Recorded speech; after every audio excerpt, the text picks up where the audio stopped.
ভাই পড়ছিলাম। হঠাৎ দমকা হাওয়ার সাথে মেঘ গর্জন করা শুরু করলো। আমার ভাইয়ের মুখে হাসি দেখা গেল, আর আমার তো নাচতে ইচ্ছে হলো। হঠাৎ করে বৃষ্টি শুরু হলো। আমার ভাই বায়না শুরু করলো বৃষ্টিতে ভেজার।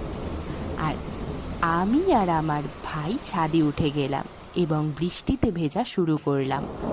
বাড়িতে কেউ ছিল না। আমি আর আমার ভাইটির মধ্যে বিদ্যুৎও চলে গেল।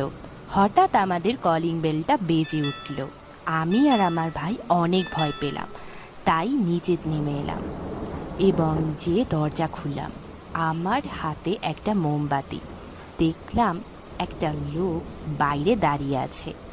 লোকটা আমার থেকে অনেকটাই লম্বা এবং দেখতে মোটামুটি, আহামরি কিছু না, কিন্তু চেহারাটার মধ্যে একটা আলাদা